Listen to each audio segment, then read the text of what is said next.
all the debate program participants to introduce themselves one by one. My name is Kun Basket. I read in class 9. Now I am 40 years old. My name is Vijay Ambram. I read in class 8. I am 14 years old. My name is Vishnu Alta. I read in class 8. I am 46 years old. We all know that today this program is designed on the use and misuse of mobile phone. So what's your opinion on this? I will ask everyone to inform their opinion.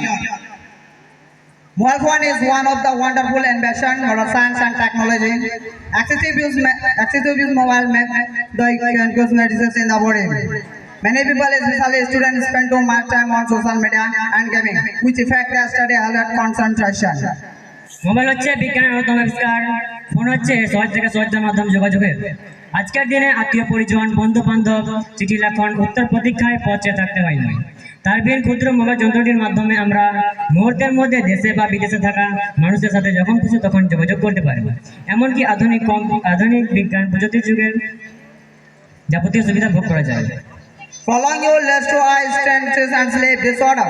Now it is common to see that young children do not want to eat with a mobile phone, which is a very bad thing. Radiation emanating from mobile hang our body. আমরা দেখেছি যে লকডাউনের সময় ফোনই ছিল একটি মাত্র মাধ্যম, যেটির মাধ্যমে ছাত্রছাত্রী এবং কর্মজীবী মানুষরা তাদের কর্মমাধ্যমকে বজায় রেখেছিল। কয়েক বছর আগে আমরা জানতাম যে ফোন হচ্ছে বার্তা আদান প্রদানের সংক্ষিপ্ত মাধ্যম, কিন্তু বর্তমান সময়ে জ্ঞান অর্জনেরও অন্যতম মাধ্যম হয়ে উঠেছে। যেসব ছাত্রছাত্রীরা বাইরে গিয়ে শিক্ষা অর্জন বাধাপ্রাপ্ত, তারা অতি সহজে ফোনে অনলাইনের মাধ্যমে সেই শিক্ষা অর্জন করতে পারছে। Another major issue is cybercrime as hacking online scam.